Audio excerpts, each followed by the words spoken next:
ladies and gentlemen, I'm so excited today to be joined by Jason Fried at Jason Fried on Twitter, the co-founder and CEO of Basecamp.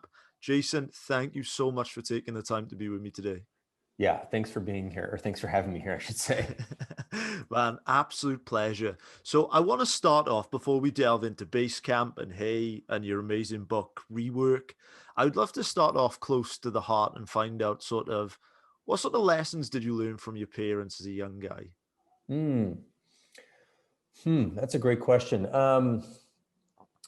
Probably as often as possible, just do the right thing. It's not to say that you always will, or that the right thing is always the easy thing, or like the thing that works in the moment, but recognize what the right thing is to do, and try to do that as often as you can. That was something that's always stuck with me. The other thing is support the people who you love. Like my parents, I was an athlete when I was younger, and I ran track, but I also played basketball. And I'm short, I'm 5'7". So I didn't get a lot of playing time, but my parents came to every single game, even though I sat on the bench, and they were always there for me.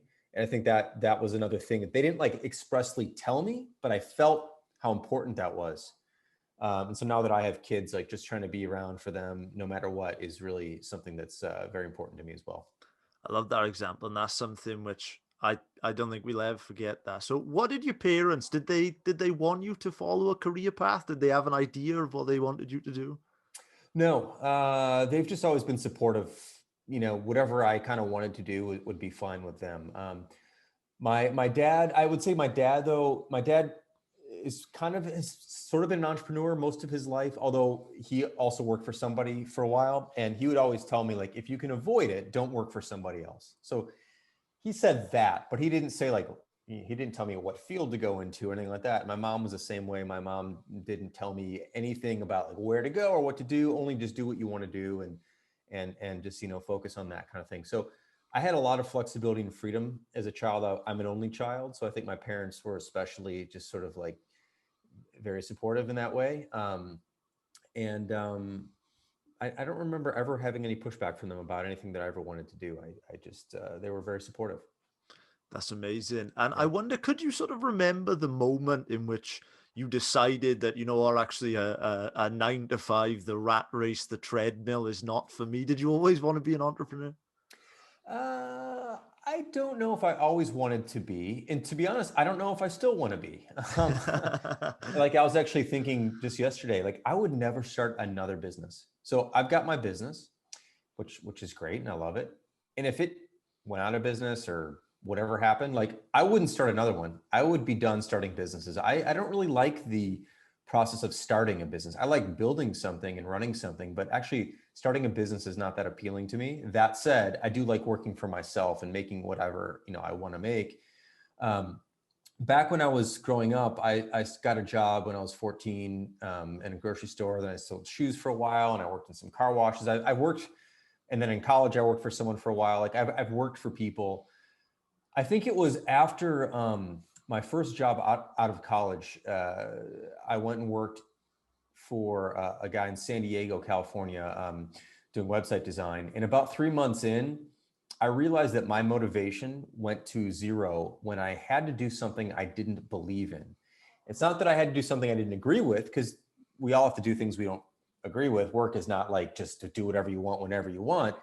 But when I didn't believe in something that I was told to do, I had a real hard time motivating myself. And I think that was the moment when I realized, like, if I continue down this path, I'm probably going to run into that scenario a lot if I'm working for somebody else. So this just isn't for me. So I quit. And then like a few months later, I started my own thing again, and just haven't looked back since. Amazing. And Yeah. I want to delve into Rework and Basecamp and Hey. But before we do, since we're sort of on this topic of sort of reflecting, on sort of your journey, your parents, the sort of lessons you've learned, I would love to know, as you mentioned, you're a father of four, I believe, Two. two Two. kids. Yeah. So I'd love to know, are there sort of any values, any principles that you would sort of look to instill in them? Well, they're young. They're 6 and 2. So I don't know if they even listen to me right now. But I think the same thing. My parent, like I just want to be supportive. I'd like them to try things and to explore things. I think probably the worst thing to do when you're young is to be stuck in a rut and think you're only good at one or two things, or not good at anything. I think it's really good to just explore. So I think being supportive of that is going to be very important. And then of course, like just fundamental respect for other human beings, and and just to be nice and kind to people. I think those basic things are kind of the things that I think are really important. And the other thing I've learned, though, being a parent, which you can kind of bring this to work too, is that like it's really hard to get someone to do something they don't want to do. It's really hard to get kids to do something they don't want to do. It's really hard to get adults to do something they don't want to do. People will reluctantly do things, but when someone reluctantly does something, it's not really ever done very well. And so I've tried to, I'll remember that as I encourage my kids to do something. If they don't want to do it, I shouldn't push them on it. They're not going to want to do it. If they don't want to do it, they don't want to do it. And that's fine with me. Amazing, man. Amazing. So when I was reading through Rework, big fan of yours, big fan of Basecamp. So I sort of get the impression that Basecamp is the sort of enemy of this hustle porn culture, which I sort of see that we're in this, this treadmill, this rat race, this sort of a crazy schedule all the time. So I wonder, could you describe for our audience that may not be aware the sort of fundamentals, inner workings, processes of inside this fascinating company, which you're the CEO of? Yeah. At the root of it is this idea that 40 hours is enough time per week to do great work, and that there's never enough time to do everything you want to do anyway. Even if you work 80 hours a week, there's not enough time to do everything you want to do anyway. So let's limit it to 40. That's an 8-hour day. It's plenty of time to do great work. And because of that, a lot of the things that we do at work are constrained by that, which is good, which is that we don't have a lot of time for meetings, because if you're stuck in meetings all day, you don't have any time to do any work. We have give people a lot of autonomy and agency to figure out how they want to solve the problems that we all need to solve together their own way. Our teams are very small. We have 3 people per team, essentially, on a product team. Let's say we're working on a new feature for a product. 3 people, that's max. Usually it's 2. Small teams, small company, 8-hour days, 40-hour weeks, hardly any meetings, open calendars, meaning that we don't share calendars internally. I can't see what anyone else is doing, and they can't see what I'm doing. So I can't take their time, and they can't take mine. So what I mean by open is that our calendars are literally like just empty. We don't have our calendars full of stuff, right? We don't have calendars. And all that is designed to protect people's time and attention, because that's the thing that everybody wants a piece of. And if you let everyone take your time and attention away, then you've got nothing left for yourself. And that's where a lot of people are left often, is they have no time for themselves at work, which is why they have to work late night or on the weekends or really early in the morning, or work encroaches on life, because there's no time to get work done at work anymore. So we're very careful about that. The other thing I would say is that we try to work in what we call 6-week cycles. So nothing we do should take longer than 6 weeks at max to do. Now, we can string a series of 6-week things together, but one of the things that destroys morale inside companies is never-ending projects. They just go on and on and on and on, and it's really demoralizing. So we make sure that no piece of work individually can take more than 6 weeks, and that really helps us see the end from the beginning. Also gives us enough time to get it done, but also enough constraints to say, like, it's almost over before it starts. And anytime you're working on something that you don't really love, because like I said earlier, you don't love everything you do, it's almost over, and it's not going to go on forever. It's really, again, demoralizing to work on something you don't like for a long period of time. So we're careful about those kinds of things. And I don't know, I mean, there's a bunch of other little things, but I think that's a good maybe baseline for sort of some of the rules that we live under. Yeah, and I want to delve into the sort of time aspect, because there's an Avos Tversky quote which I come across quite recently, and he said that we waste years by not being able to waste hours, which is a quote that I love. So I wonder, why is time so valuable And, why should we sort of avoid, why should we protect it from having it filled for every moment? Why has that been a principle you've adopted? Well, there's only 24 hours in a day, and life is more than work. So it's like those two reasons. What if your work expands to fill all the time you have, then you don't get to do other things in life. And life is there's so many more things to do than just work all the time. So that's why it's really important, I think, to limit the time at work, 8-hour days for us, and protect people's time and attention. So 8 hours is enough. What a lot of people don't get is when I tell them we only work 8-hour days and 40-hour weeks. In our industry, first of all, people are working 70, 80, 90 crazy hours. And they go, how can you get anything done in 8 hours or in 40 hours? It's like, because that time is dedicated to actual work. It's not dedicated to 6 hours of meetings and then only 2 hours of work. It's like everyone has a full day to themselves at Basecamp. And if you can give people that, and you have to protect it because naturally it's going to erode. Everyone's going to want to take each other's time, and organizations tend to do that to one another. If you don't protect it, it's gone. And if it's gone, you got to carve out time elsewhere. And that usually comes from life. And I don't think that's fair. So in my opinion, it's like basically every day should be 8, 8, 8. 8 hours of sleep, 8 hours of work, 8 hours of life. Like that's to me a really good balance. People talk about work life, but that's a good balance. You got to sleep, you got to sleep well, got to live well, and you got to work well. And eight hours is enough for each of those things to happen, I think. So that's sort of my feeling. If it's in balance, if it's 12 hours of work and 5 hours of sleep, and I don't know, what do you got left there? Not many for life, right? That might work a few days here and there, but it's not a sustainable path over time. And I think people look back on their lives at some point and go, I worked too much and I didn't do this and I didn't experience that. And people don't feel good about that in the end. Yeah. And I completely agree with that. And you sort of mentioned that in your industry, people are working these sort of 70, 80, 90-hour weeks. At the start of Rework, I think maybe in the first couple of pages, you make the point that, sort of critics of Basecamp have said that it's sort of been a fluke, and that it's sort of difficult to replicate the sort of amazing culture which you've created. So I wonder, what do you say to those people which say, oh, well, maybe that would be difficult to replicate at my company? How would you sort of respond to that? Well, I don't think any company should copy any other company. So replicate, yeah, perhaps not, but maybe there's certain things that you'll even do better than we do, or point is that we have some principles that we try to stick to as best we can, and we're not perfect. We have to, sometimes we don't live up to our own ideals.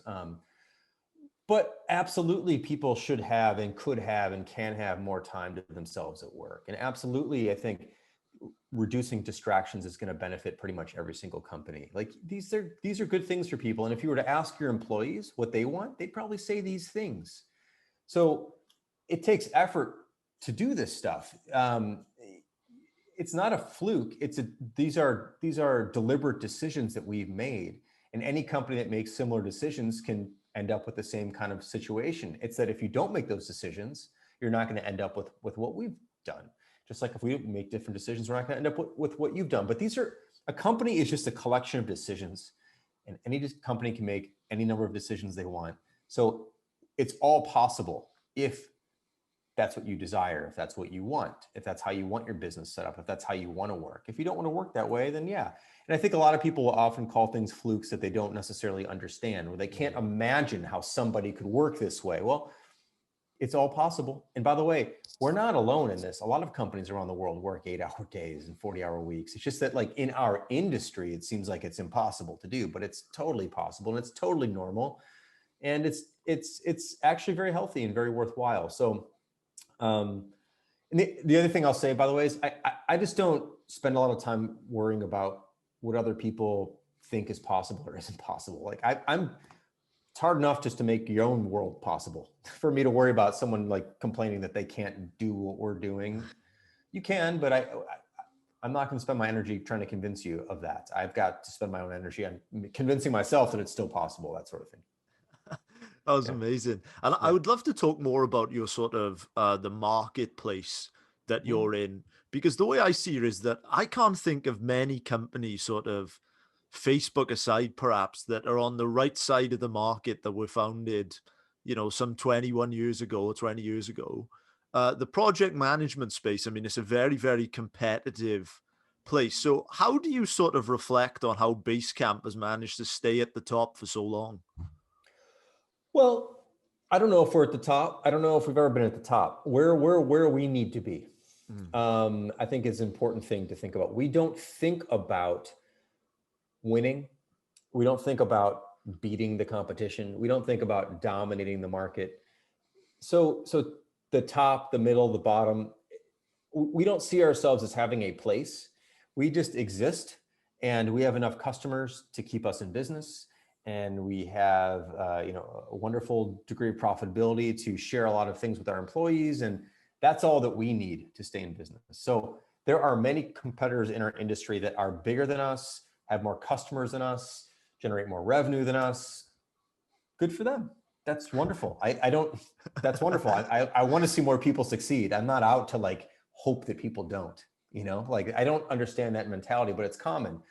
So I think the fundamental thing there that I want to get across is that we don't have those kinds of expectations, which allows you, I think, to run your business without as much worry, perhaps. Some companies are worried that they're in first, now they're in second, and now there's a newcomer who's going to take. It's like, I don't need that kind of stress in my life. Like, it's already hard enough just to do a good job. So our fundamental approach is do the best work we can regardless. Treat our customers as well as we possibly can, treat our employees as well as we possibly can, build a product that we believe in, that our customers like, and let the chips fall where they may. Like, that's just the best you can do. And hopefully we can do this we've been doing it for 20 years. Hopefully we can do it for another 20. Maybe we can't. Maybe 7 years from now we go out of business because our way of working doesn't make sense anymore and our product isn't any good anymore. Like, that can all happen. It can all happen. But I don't want to live in fear of that happening. If that was to happen, if we went out of business in 7 years, David's my business partner, we've often talked about this, which is like, what would be the worst thing that could happen? Well, we'd look back and go, 27 years, pretty good run. That's pretty good. We're okay with that. And all of our employees would be able to get really good jobs somewhere else. I'm sure of it. So like, it wouldn't be the worst thing in the world. I think that's the mentality you have to go into things with versus being afraid or running and sprinting constantly and trying to stay ahead of everybody else. You just have to do something great. And there's plenty of room for a lot of people to do something great. So that's our take on it. I know it's not very scientific, but it's just kind of how we feel about it. What constitutes a good outcome at Basecamp? That's a really good question. Number one, we have to have enjoyed doing the thing that we did. So if, for example, we built something that we hated the process, didn't like the end product, but it was wildly commercially successful, I don't think that would be a great outcome, actually. We have to enjoy what we're doing. And I don't know when this interview is going to run, but right now we put up this fun little art project called Dumpster Fire. I don't know if you saw this. If you go to dumpsterfire.email, so dumpsterfire.email website, we built this thing where you can actually email a dumpster fire, because this year has been sort of a dumpster fire, as people call it. And you could send an email to this dumpster fire and we'll actually print it out and burn it for you. And it was this really silly, ridiculous, fun little project we did. And is it successful? I have no idea what that means. Did we enjoy it? Hell yeah. It was super fun to build. It was super challenging. It was really creative. It flexed our muscles in new ways, and that was totally worth it. Hey, our new email app, hey.com. It also has become a commercial success for us, but we really thoroughly enjoyed building this thing. It was really new for us. It was really fun. It was, email hasn't been reconsidered or rethought or reinvented. I don't like that term so much, but for 16 years, like Gmail came out 16 years ago. That was the last time email was kind of interesting. And we wanted to bring something brand new to the market. A lot of billions of people use email. Let's make it better.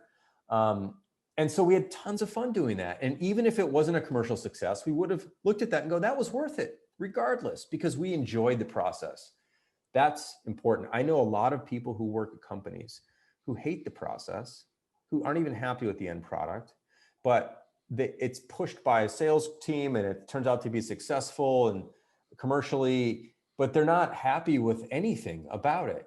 And that to me is just never, it's never worth it. It's just not worth it. So that's it. The other thing I think is that we have to, in the end, use what we make. If we don't use what we build, that's not a good outcome either. So if we're going to spend our time building a tool, we have to be also customers of that tool. That's a really important thing for us as well. And just more before we jump into Hey, just on you personally, last year you tweeted one of my favorite interview questions. What's something you know that you need to get better at? It's revealing, you put. So I would love to know, what is one thing that Jason Fried needs to get better at? Oh my God, there's so many of those things. Even though this is not a work thing, this is more of a life thing. Patience and tolerance for it's mostly around fatherhood. Like, it's hard for me sometimes to watch my kids do something that like they're going to hurt themselves, or they're going to maybe do the wrong thing, and like just let them do those things. It's so hard for me sometimes to just let them do those things without comment. So that's something I need to get better at, is just letting them explore the world themselves and finding these moments of learning for them. But also, I guess in work too, one of the things I've had to work really hard at, and I'm still working at, is being more and more hands-off. I used to be really hands-on. I would do a lot of the design work. I do a lot of the HTML and the CSS and all that stuff. And I've really stepped far back from that now. And in fact, my skills have atrophied to the point where I'm a little bit nervous about getting back into it when I have to. I can make my way around if I need to, but I'm slow now. But this is good. And what's been hard for me though is to reconcile the fact that I'm not as good at certain things anymore than I used to be, but I'm better at other things. What I have to get better at is just coming to terms with that reality. Because sometimes I feel guilty or like embarrassed that I can't do that thing anymore that I used to like be amazing at.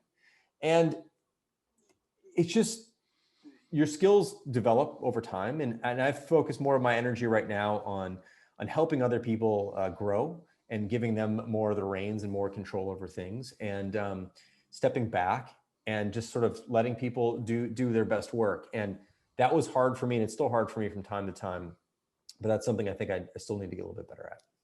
Amazing, man. Yeah. And I'd love to touch on the tool you mentioned, Hey.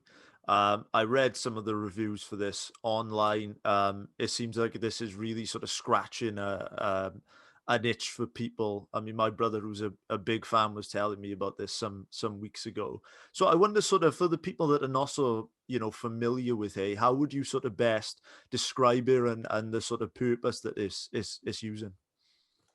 Yeah, so Hey is a new email service. And is that service, this is an important distinction. It's not a client. A client might be something that sits on top of Gmail or something. Hey is an alternative to Gmail or to Outlook. And it's an email service, and we reapproached email and reconsidered it from a variety of different perspectives. Email used to be this thing that was really amazing. I remember getting emails from people I wanted to get emails from and being like, this is awesome. And then over the years, what ends up happening is your email address gets out there, and you end up getting more emails from people you don't want, or services you don't want, or your email address has been bought and sold and traded all over the place, and you've lost control of your email. And a lot of people now just don't like email. Like, it's a hassle, it sucks, it's a chore. Every time I go to my inbox, it's full of crap I don't want, whatever. And we said that's a shame, because email is amazing. It's one of the few, the web and email are kind of the last two open technologies, like, that are not owned by anyone, that anybody in the world can use, that everybody in the world like can take advantage of, and there's no gatekeepers, and it's wonderful. So we feel like it really deserves a new refreshed bit of work. So anyway, we started from this idea of control. So one of the problems with email is that anybody can email you, which is one of the great things about it, but it's also one of the worst things about it. If someone calls you on your phone these days and you don't recognize the number, you probably don't answer it. You screen your calls. So why can't you screen your emails? Well, with Hey, you can. So the first time anybody emails you, you get to decide if you ever want to hear from that person again via email. So you can say yes or no. If no, you'll never hear from them ever again. If yes, then you'll let them through. And so over time, just a few weeks in, Hey begins to trim back the number of emails you're actually getting. So you're getting fewer and fewer emails, but a higher percentage of those emails are from people you actually want to hear from. And then I'll just give you a quick little thing here. There's basically three kinds of emails you get. You get emails from people that are important to you.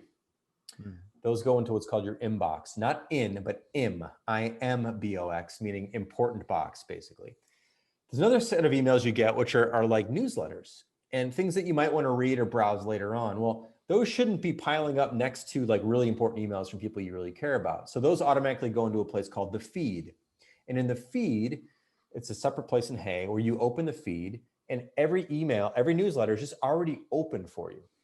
You just scroll through them like you would a newsreader or like you would Facebook or you would Twitter. Things are just open and you just scroll through them. It's a totally different way of reading emails versus having to open each one and open the next one and open the next one. They're just open for you and you scroll through. And the last section is called the paper trail. Paper trails for things like receipts and shipping confirmations, stuff that you almost never even need to read at all, but you want to have handy in case you need to reference it later. And those are never marked as new or unread. They just exist. So Hey helps you keep the stuff you really care about in front of you, only from people you actually want to hear about. Everything else goes into its own proper buckets that you've defined and you decide. And before you know it, like email is actually kind of a pleasure again. You get a dozen emails a day instead of 100 that you see. And it's just a really calming place to be. And that's just a few little things about it, but it's an entirely different approach than Gmail or Outlook, especially big companies that are now they're deciding for you what you should see and what you shouldn't see. Hey puts you back in control of that sort of thing. So it's a very different approach. Interface is totally different than anything people have used before in email. And we're an independent company. And a lot of people are like, you know what, I got to get off big tech because they're just mining all my emails. They're taking all my information. I'm giving all this personal information to them. We don't mine your data. We don't look at your data. You pay for Hey, 100% private. We block anyone who's tracking you, all these things we do for you. And it's just a very different approach. So anyone can try it out, hey.com, HEY.com, and give it a shot. I'm going to link them below. And Thanks. I mean, this is something which I've, suffered with, especially as this show has grown significantly. My emails have become completely out of control to the point where it's overwhelming, to wake up, and it's just not an issue which, anyone wants. Yes. Going back to the sort of philosophy of Basecamp. So you really sort of make a clear distinction, like, look, work is important, but there are other important things in the world. There are other sort of important things which we have to sort of balance. I would love to know, just specifically on the work aspects, what have you found about in that sort of 8-hour space which you gave? We don't want to work 12-hour days, or we might, but if we wanted to fit more work into the time which we allocate, what have you found to be more effective in terms of actually getting things done? Yeah. I think one of the most important things is to actually have, this sounds trite, but if you want to get more stuff done, you have to have fewer things to do. And what I mean by that is, focus on one or two things in a given day. I think people give themselves too much work, too many different little things to do in a given day. And I think it's really easy to get scattered very quickly and not have enough time to focus and go deep on anything. And then they chunk, the other problem is the way they maybe schedule their day is they just have these little bits of time in between other things they need to do. And it's very hard to get into something and do it creatively and do it well if you only have 15 minutes before the next call or 40 minutes before the next thing. Long stretches of uninterrupted time is incredibly important. So the way to think about it is this. There's many ways to slice an hour. You've got 60 minutes. You could have 4 15-minute blocks. You could have 2 30-minute blocks. You could have 3 20-minute blocks. Those are not all, they're all an hour, but they're not equal qualities of time. 60 minutes uninterrupted is a much better hour than 2 halves of 30 minutes or 3/3 of 20 minutes each or 4 15-minute blocks. You got to improve the quality of your hours, and that means uninterrupted time. So I think that and just having fewer things to do in a given day and just focus in on those things and really be satisfied with the work you're doing on individual things, 1 or 2 things a day, is kind of the way to go versus having a long list of things in a chunked up day into a bunch of different pieces. I'm also not a big fan of like productivity systems that make you stop on this and stop on that and give 15 minutes and take a walk or whatever. Like just uninterrupted time, long blocks of time, fewer things to do, and you can actually make a lot more progress over time that way than it'll feel slower in some ways. But there's some saying, I'm going to look it up really quick. You have to give me a second here. Yeah, sure. There's a, I just want to get the quote right. Yeah. Okay. So there's a saying, which is slow is smooth and smooth is fast. Meaning that like only working 1 or 2 things a day feels like you're just, oh, I've got a million things to do. When am I going to get this stuff done? But actually over time, you'll get it all done and you'll get it done really well because you'll be working smoothly. You won't be hectic. Your mind won't be scattered and you're actually going to get in there and get it done well. So I think that's a really important thing. Slow is smooth and smooth is fast. You know, Shane Parrish, which I know has interviewed you. He's been on our show. Great guy. I know that he said to me when he came on the show and I asked him the question, I said, you know, sort of about productivity. And he said, the ultimate productivity hack is saying no. Yes, of course. Yeah, that's the best thing to get used to, of course, is like, yeah, no, variety of different ways, even no to your own ideas, no to all things. But at some point, of course, there's some stuff left over. And so like the things you actually have to do, how do you really get those done? And that's what I think is really important, is just to have long stretches of uninterrupted time to get that stuff done. And you can get a lot of things done. And by the way, for those who think 8 hours isn't enough, I would encourage you to jump on an airplane and fly. Where are you based, by the way? Are you in Wales, in the UK? In Wales. Yeah. So flying, let's call it Heathrow to O'Hare in Chicago, 8-hour flight. Just sit there on that plane and don't do anything. It's long. That's a long flight. Well, that's a work day. That's a work day. And you're going to look at your watch halfway in and think you're almost done. You're like, oh my God, there's still 4 hours to go. Ugh.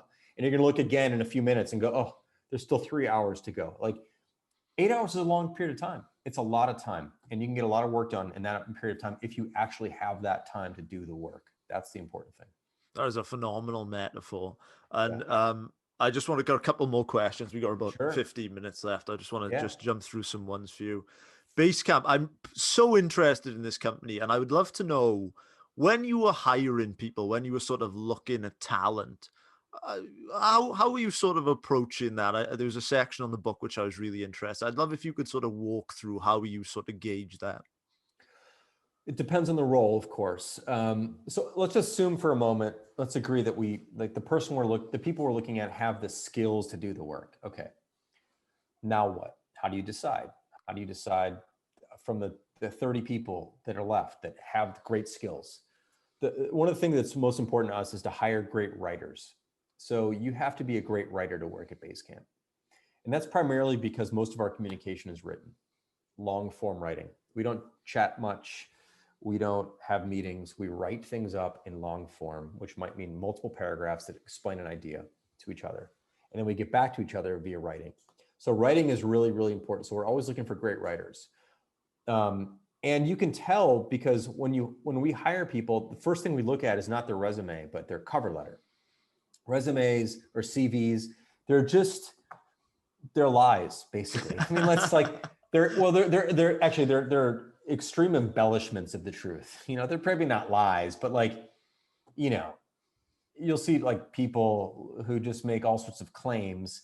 And it's like, you know, I designed Nike.com. It's like, no, you didn't. You worked with a team of 60 people to do that. Like, I don't really know what part of it you had. You probably were part of it, or like, you know, I came on board and increased sales 320%. It's like, well, I'm sure a lot of things changed over that period of time that may have contributed to that. So it's hard. It's hard to really, you can't boil people down to bullet points, and you can't really take their word for it either. They're not lying really, but they're embellishing. But the cover letter is important because it's how someone describes to us why they want to work here, why they want this job and not just any job. A CV is primarily the same, and you hand it out to 100 companies or whatever to get a job, right?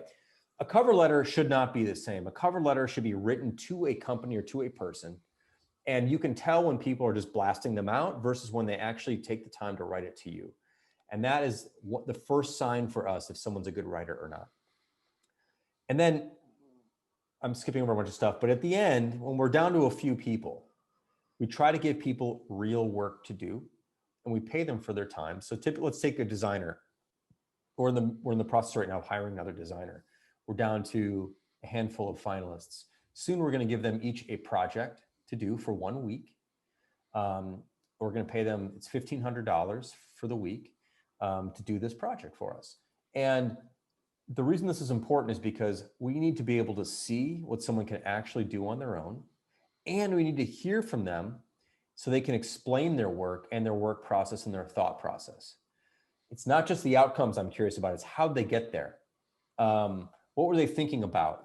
And we're not going to hire the person who necessarily makes the most beautiful design. That's not what we're after. We're after who thought about this critically. Why did they go in this direction? How well can they explain their point of view and their perspective? That's the interesting thing to us at the end of the day. Be a great writer and be clear in your thinking about the work that you do. Of course, you have to have the skills as well.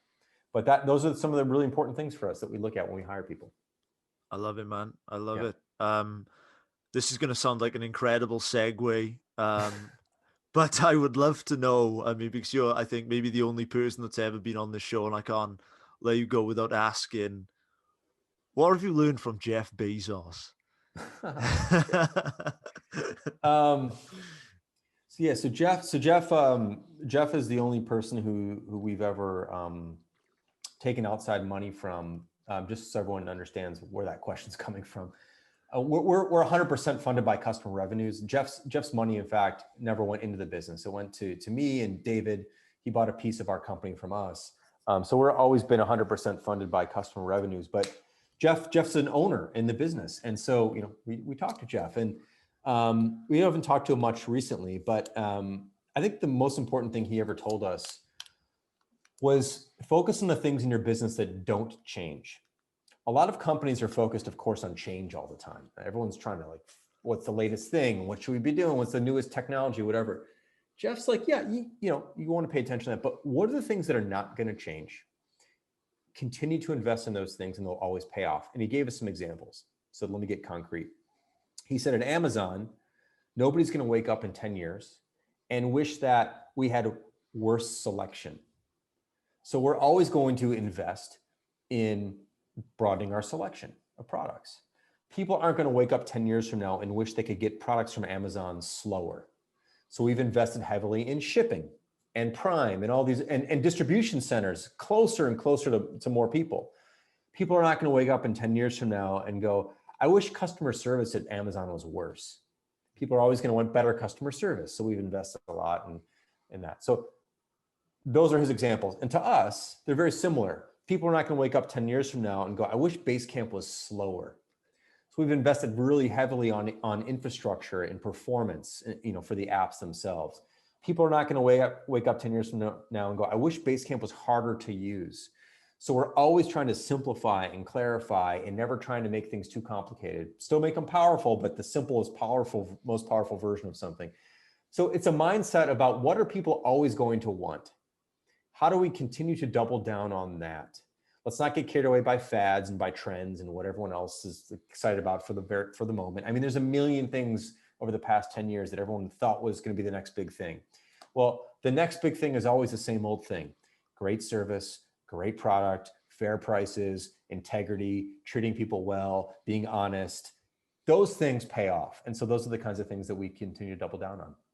I love that. And it's one of the things which we've said from the start of the show. We said, let's play long-term games with long-term people, you know? So one of the questions, which I've just got two more questions for you, man, before we sign off and get to tell these guys where they can connect with you and projects you're excited about and what you want to share with them, is if you could just distill perhaps one or two business lessons that you would sort of love to impart if your time had come and you were no longer with us, what would you want to share or pass down? Just perhaps some quick lessons. Wow, that's a really deep question and a good one. getting comfortable with enough, I think, is really important. Meaning in business, typically everyone seems to want more and more growth, more power, more money, more this, more that. And like some of that stuff is like, that's part of growing a business.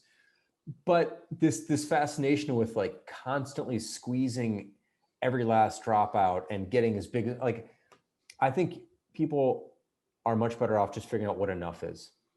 What's enough? And getting to that.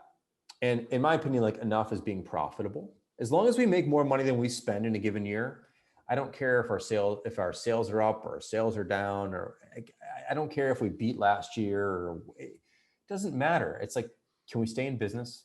Do we have enough revenue? Do we have enough profit to take care of the things we need to do? That's what matters to me. So I think that's really important. The second thing is, and maybe it's kind of related, is don't obsess over goals and targets and stuff that are, recognize how artificial those things are, perhaps, and that just do your best no matter what. And like, you shouldn't only do your best if you make up a fake number that you need to chase.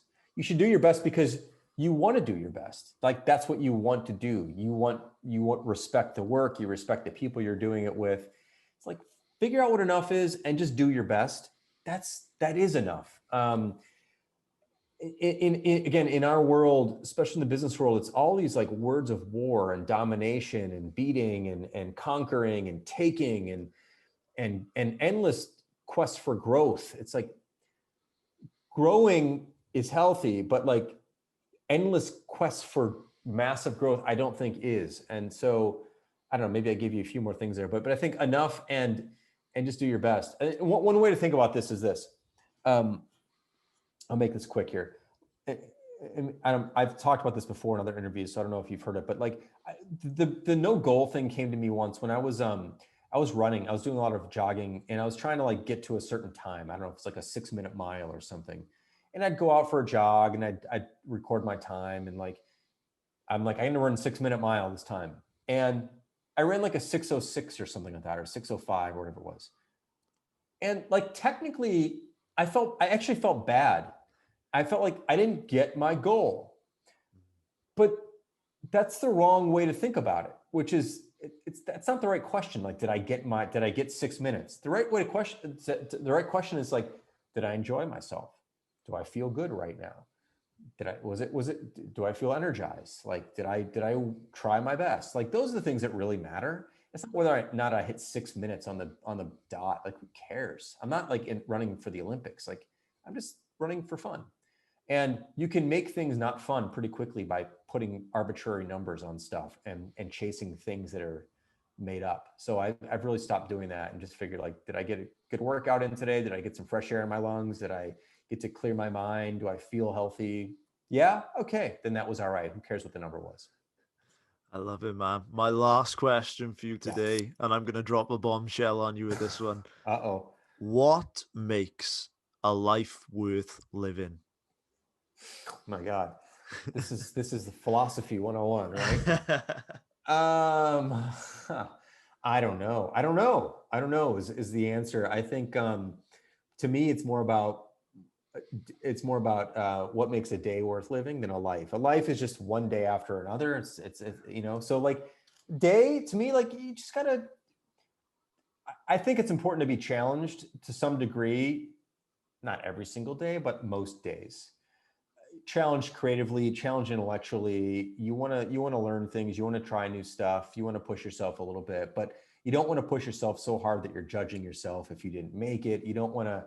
I think you don't want to be too hard on yourself. And I think that's maybe, I don't know, that's not quite the answer to the question, but take life seriously, not too seriously. Don't set yourself up for situations where you're not going to meet unreasonable expectations. And just try and do your best most days. I don't know. I feel like that was a pretty weak answer, but I don't think we need to be really especially poignant about things like this. Just try your best and make sure that what you're doing is for the most part enjoyable. Treat people well.